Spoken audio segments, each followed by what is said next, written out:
อะไรนะก็แก้อะไรก็แก้ข้าวคาตีเนี่ย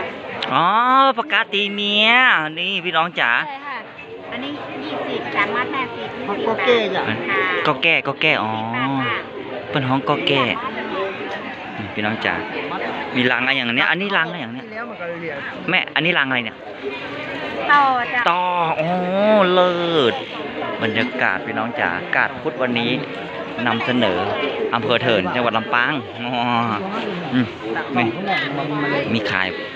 ม่วนบรรยากาศพอน้องเตี้ยงของผมเนี่ยน้องเตี้ยงอ๋อโอ้ยจ้าโอ้ยหอมจังเลยเนี่ยหอมทอดมันปลาเห็ดจ้าว่าอาริโตมันมากนะครับปวดท้องนี่นะเนาะอันนี้ก็ขอช่วยแต่ละฝั่งแล้วก็เป็นขึ้นมาแสนชู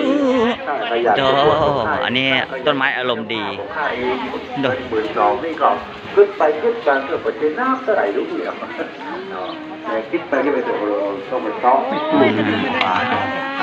นะครับแล้วก็ว่าไว้นะครับเจอท่านมีบุตรหลานใช่ไหมครับกับสโลล่าศรัทธาที่จะ